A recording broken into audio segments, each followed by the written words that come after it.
Alright guys, welcome back to the shop. It's a new day, it means it's time for a new project. Today we're going to get working on this 1968 beautiful blue, black interior Camaro RS hidden headlight car.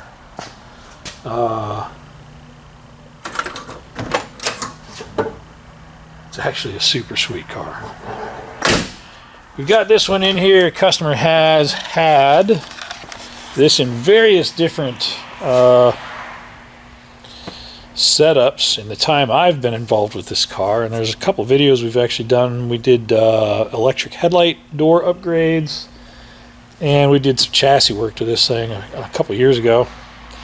And this car actually did the Hot Rod Power Tour in 2012, which is, but this is, you know, your standard traditional cruiser, small block Chevy. It's currently running Edelbrock Performer RPM heads and headers, and he wanted to get the headers recoated, so he's got me pulling the headers off. And I am in the middle of getting the headers off. I've just about got them pulled. I think I'm going to be able to sneak this one out without taking off too much more. And then we're actually going to be putting an ACES EFI system on this. And if you look at this, this is an excellent example for me to talk about any fuel injection system that you're doing. You can see how fat this thing's running. It's probably overcarbed or just not jetted correctly or not set up correctly. And I decided I'm going to clean the spark plugs. We'll put them back in. Let me get the header out of here, and I'll show you the things that will completely defeat any fuel injection system you install on one of these classic cars, because it's something that needs to be spoken about, something that needs to be talked about, and it's probably one of the most common things that causes an aftermarket fuel injection system to not work correctly. It's a 7-day turnaround for the headers to be recoated. So I've got those, I'm getting those off tonight so that tomorrow he can pick them up and get them sent out. I think they're just going to Piqua to, what's the name of that place? Is it Aesthetic Finishes? I'll have to look that up. There was a coating place. I actually, when I did my uncle's 67 Camaro, I did a full, like, down to nothing body off restoration on my uncle's 67 Camaro that he had had for years. He had actually hung factory quarters and factory door skins and did all this stuff to it and then never did anything with it. And I think we spent about 25 grand on that, doing everything. I painted it, interior, body work, but I took it over to Aesthetic Finishes and we did the thermal stripping of it, which taught me a lot about that process. It's pretty cool for bigger, heavier stuff, but I probably wouldn't put a whole car body in it. It did distort my roof, which I was able to work out, and it distorted my hood, which I was also able to work out. But for a lot of stuff, it's a pretty cool process. Anyway, I digress. Let's get to work on this. Let me pull this header out, and I'll show you a couple things that I'm seeing just from looking at it. Mr. Customer was saying, hey, this exhaust is already set up for O2 bunks. I'm like, great, that sounds awesome. I'm assuming they're installed correctly and welded in correctly, which I'm going to show you here in just a minute exactly why I question everything that people do until it's done correctly, or I do it myself and I just don't even worry about what other people have already set up. So let's get the header off here and we will get moving on this project. 1968 Camaro small block Chevy ACES Killshot 2 fuel injection system with a command center. We will have Eric Hargett come up here. Eric has done all of our tuning for most of our stuff. I dabble in the tuning a little bit, but I don't have that skill. So I just here take my money and make it work. And getting these, you know, these fuel injection systems are called do-it-yourself and self-tuning, but the reality is if you pay someone that knows what they're doing with tuning to tune your car right off the bat, you're going to have a far superior experience with the whole product. And you can still go in there and learn all this stuff, and you can make changes to it while you're doing stuff and see if it makes improvements or makes it worse, and you know, you can learn that way.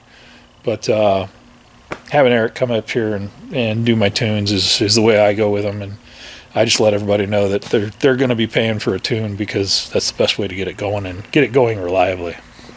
Let me get to work.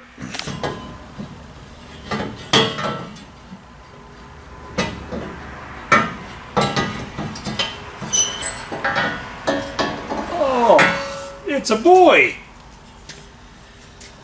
So it's out. I had to remove the engine mount, jack the engine up, and you can see right there that this thing has massive exhaust leaks. Well, maybe you can see it. I don't know if you can see that. That's probably better.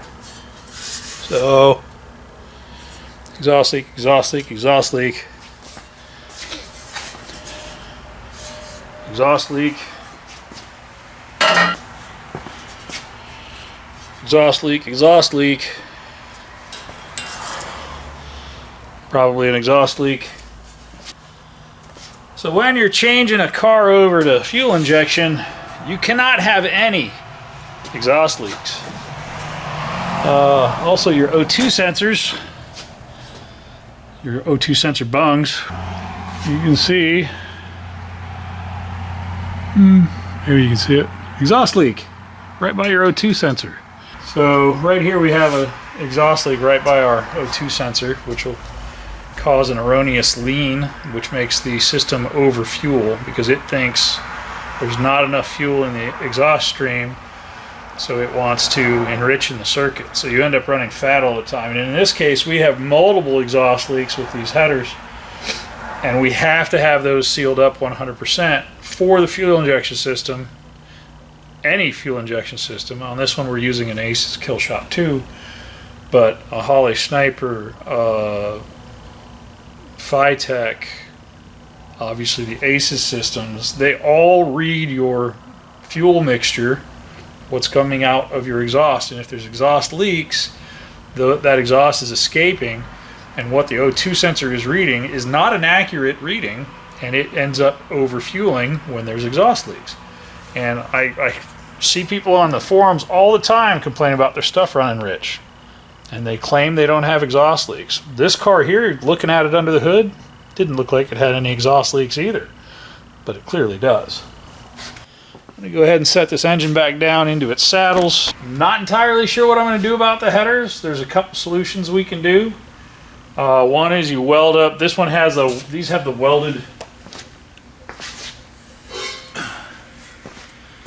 These have the welded edges, so the tubes go through, and then they weld the edges of the tubes to the flange, and then they machine that surface. I personally prefer the tubes that are welded inside to the flange with a full flat face because I feel that we get better gasket sealing as a whole, because you end up with much more contact area with that setup. These you can actually weld and build up the weld and then replane it. But we are trying to reuse these headers because it's going to save us a bunch of time and not having to fabricate exhaust stuff. Another problem with the O2 bungs that are set in this is that they are at the wrong angle. So when your O2 sensor, I got one set over here, don't I? Speaking of exhaust leaks, this cobbled up mess was on a van I was doing an engine swap in, and they put flex pipe in and then welded a bung to it with multiple exhaust leaks. So that O2 sensor can't read diddly squat, at least not correctly. This O2 sensor is actually pointing down, and what that ends up doing is moisture in the exhaust system will get into the O2 sensor. It'll end up settling in the crimp on the inside of it, and it'll destroy the sensor due to water contamination. When you weld your bungs in, they need to be at a 10-degree angle up, and the same on the other side. This one's basically horizontal, which you might be able to get away with, but it needs to be at a 10-degree off of, the horizontal plane. You can go higher, but they say they want it at 10 degrees, so now I install them at 10 degrees because that's what the engineers want done. And it works better when you do it the way it was designed to be done. That's just a fact. This is a fabulous specimen as far as a 68. hidden headlight cargoes. But that's that. That's the big thing, is exhaust leaks make fuel injection systems not work.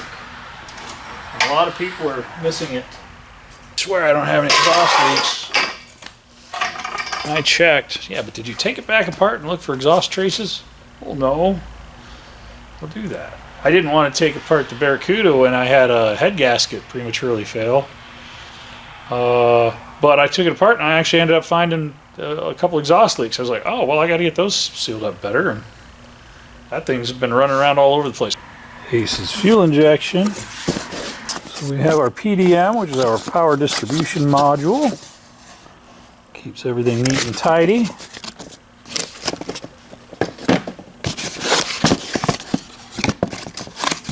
Killshot 2 control module. O2. This should be our screen. It is. Nice.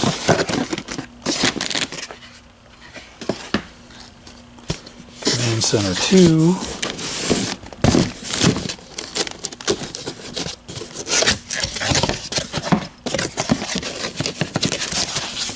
And our really nice throttle body.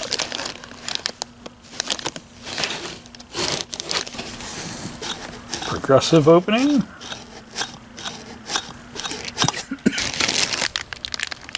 Our mounting and pass through.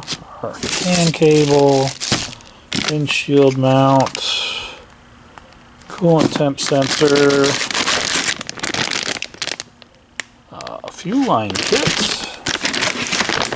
And our harness with additional pigtail. If you want to watch an install of an ACES system, we're going to get into this here shortly. Command center is going to fit perfectly right there. And I'm going to go ahead and pull our carburetor off for our ACES Killshot 2. Pull off our fuel line. Because that fuel line is going to go over to the